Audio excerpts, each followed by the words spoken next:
This is the second part of Undiscovered Secrets about the Pharaohs. The constant question of Pharaoh revolved around the truth of the first time of the lands of Egypt. The unknown history that no one can answer except through a revelation sent from a noble messenger. When Moses, peace be upon him, was sent, Pharaoh asked him a question. Undoubtedly, the first knowledgeable will reveal the truth about the pharaohs in the land of Egypt when he looked at him and said, "So what about the first centuries? What is the truth about the first history of Egypt? Who built it? Who built those gigantic edifices in it, minus the factories of immortality in it? Why did the Greeks think it was Atlantis?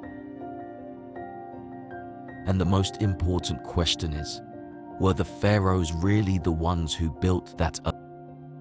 Or were they the inheritors of the homes of people who wronged themselves? In a study that took many years, we will reveal an aspect of the unknown history, the first history before and after the flood, as we dive into a fundamental truth about the existence of the pharaohs.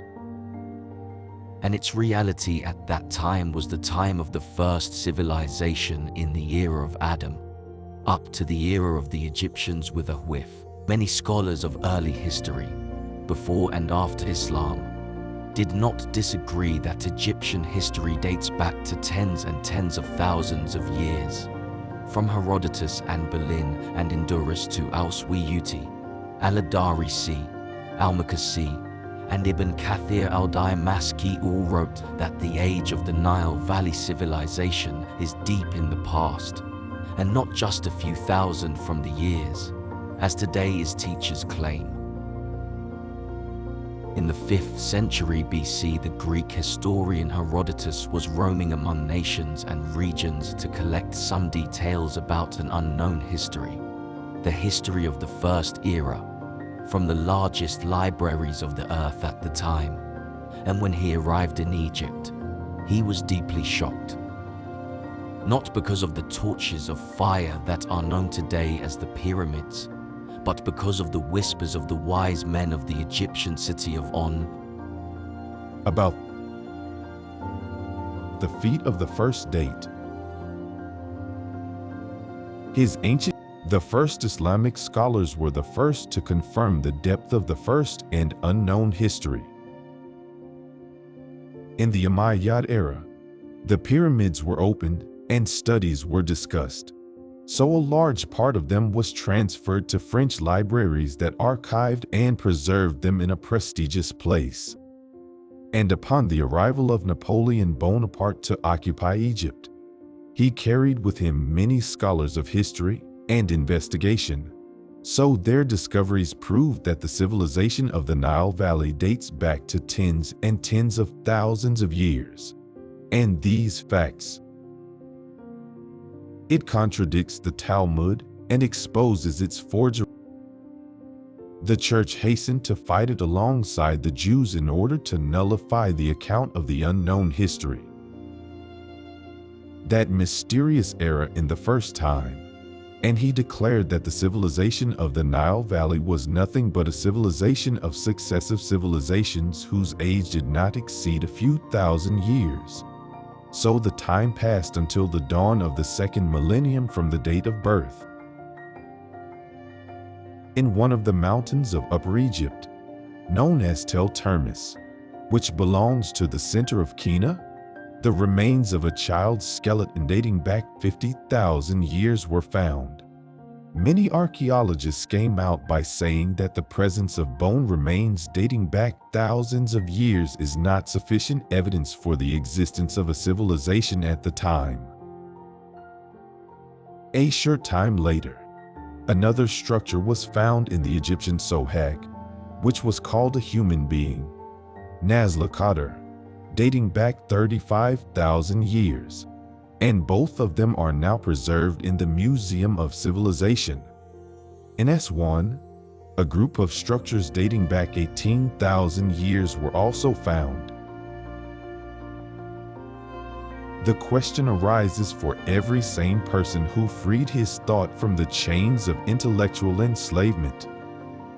If the Egyptian civilization arose only 7,000 years ago, as they say, is it possible that the inhabitants of the Nile Valley lived for more than inherited what the early Egyptians established tens of thousands of years ago? You should know that God Almighty sent Adam, peace be upon him, to the earth, and he possesses all the knowledge that God taught him.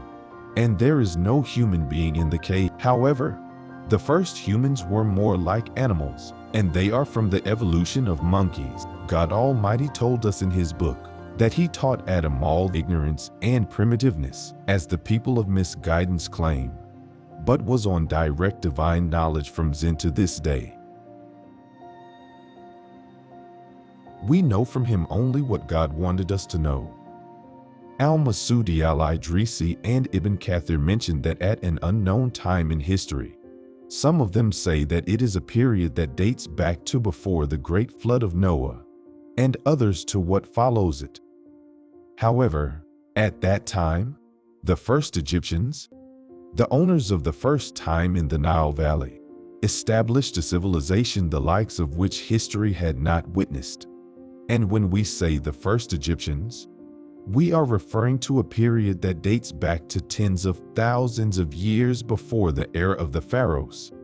So other civilizations believe that only God knows about that first civilization. The proof of this lies in the inscriptions on the columns and walls. So we find some monuments filled with pharaonic inscriptions, while others are completely devoid of any inscription or even writing. The explanation for this goes back to the fact that the first Egyptians who built that great civilization were on a great deal of development and progress. So they wrote down their knowledge in its archives, and we do not know anything about it. While the pharaonic families were not at the level of that first civilization, so they relied on inscriptions in papyri and stones.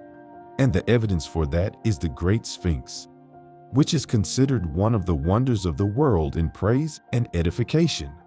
Yet it was devoid of any writing or inscription, simply because it was buried under the sand even during the era of the pharaonic families.